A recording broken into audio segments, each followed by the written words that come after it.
যে ৰাজ্য চৰকাৰৰ তৃতীয় আৰু চতুৰ্থ বৰ্গৰ বদলি বা ট্ৰান্সফাৰ প্ৰতি বছৰে দুবাৰ কৰাৰ আমি প্ৰচেষ্টা কৰিছিলোঁ আৰু তাতো আমি স্বচ্ছতাৰ এটা পৰিৱেশ সৃষ্টি কৰিবলৈ চেষ্টা কৰিছিলোঁ। স্বাগত সতীৰ্থ পৰ্টেলৰ জৰিয়তে বদলি বিচৰা তৃতীয় আৰু চতুৰ্থ বৰ্গৰ কৰ্মচাৰীসকলে আমাৰ নিৰ্দিষ্ট পৰ্টেলত আবেদন কৰিব আৰু যেতিয়া কোনোবা জিলাত যাব বিচৰা আৰু কোনোবা জিলাত আহিব বিচৰা মেথছ কম্পিউটাৰতে মেকিং হ'ব, অৰ্থাৎ কম্পিউটাৰে দুটা পেয়াৰ যেতিয়া সৃষ্টি কৰিব তেতিয়া তেওঁলোকে বদলিৰ নিৰ্দেশ অট'মেটিকেলি পাব, তেনেকুৱা এটা আমি ব্যৱস্থা কৰিছিলোঁ। এই বছৰত আমি প্ৰথম লানি প্ৰচেষ্টাত 13,000 আমি 9,004 গৰাকী কৰ্মচাৰীক আমি পাৰস্পৰিক বদলিৰ সুবিধা প্ৰদান কৰিছিলোঁ। আজিও আমি 4,476 গৰাকী তৃতীয় আৰু চতুৰ্থ বৰ্গৰ কৰ্মচাৰীক আমি বদলিৰ নিৰ্দেশ দিছোঁ। এজন কৰ্মচাৰীও কাৰো কাৰ্যালয়ত আহিবলগীয়া হোৱা নাই, মাত্ৰ কম্পিউটাৰত তেওঁলোকে আবেদন কৰিছে। 15 দিন আবেদনৰ সীমা আছিল আৰু 10 দিন সীমা পাৰ হোৱাৰ 10 দিনৰ ভিতৰত আমি তেওঁলোকক বদলিৰ অৰ্ডাৰ বা আজি নিৰ্দেশ আমি দিছোঁ। ক্লিক কৰাৰ লগে লগে তেওঁলোকৰ বদলিৰ নিৰ্দেশ কাৰ্যকৰী হৈছে আৰু চবেই নিজৰ মোবাইলত ট্ৰান্সফাৰ অৰ্ডাৰ ইতিমধ্যে লাভ কৰিছে।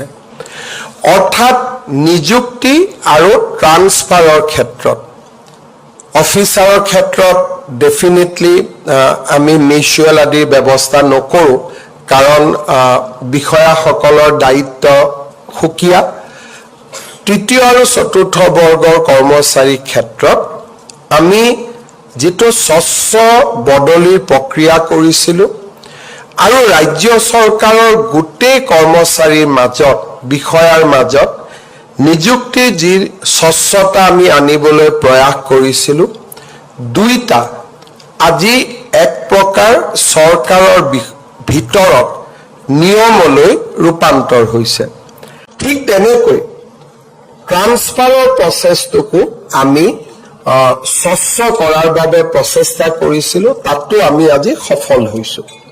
এটা সময়ত নিযুক্তিৰ বজাৰখনত লোকসেৱা আয়োগৰ বাবে 1 কোটি টকা, ট্ৰান্সফাৰ পোষ্টিঙৰ বাবে 2 লাখ 3 লাখ টকাৰ ব্যৱসায় আমাৰ চৰকাৰৰ ভিতৰতে ই এক পৰম্পৰা আছিল।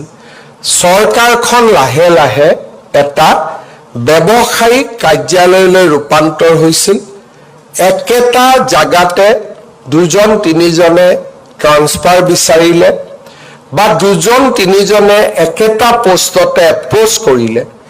আমি যেনেকৈ নিবিদাৰ ক্ষেত্ৰত অকশ্যন কৰোঁ, নিলাম কৰোঁ, যে কোনে কিমান বেছিকৈ দিব, তাৰ প্ৰতিযোগিতা আৰম্ভ হৈছিল। আজি যদি মোৰ ঘৰত কোনোবা আহিলে যে ছাৰ মোক DSP চাকৰি লাগে, আপোনাক মই 10 লাখ দিম, মই 10 লাখ ল'ম। পিছদিনাখন কোনোবা এজন আহিলে যে মই 15 লাখ দিম, 10 লাখ আগৰজনক ঘূৰাই দি মই 15 লাখ ল'ম। তাৰ পিছৰ দিনা কোনোবা যদি আহে যে মই 30 লাখ দিম, 15 লাখটো আগৰজনক ঘূৰাই দি মই 30 লাখ ল'ম। আৰু ডাঙৰ কথা আছিল, যিসকলে মেৰিটত নিযুক্তি পাইছিল, যিকোনো পৰীক্ষাত 10% নাম মেৰিটৰ নাম কাটিব নোৱাৰি, কাৰণ ৰিটেনত তেওঁলোকে ভাল ৰিজাল্ট কৰে, অৰেলতো ভাল ৰিজাল্ট কৰে। যাৰ নাম কাটিব নোৱাৰে তেওঁলোকৰ ঘৰতো মানুহ গৈছিল যে আপোনালোকে কিবা এটা দিয়ক, নহ'লে কিন্তু আপোনালোকৰ নামটো কাটা যাব। তাৰ মানে যি 10% মেৰিটতো নিযুক্তি পাইছিলে তেওঁলোকেও আল্টিমেটলি কিবা নহয় কিবা এটা টকা দিবলগীয়া হৈছিলে।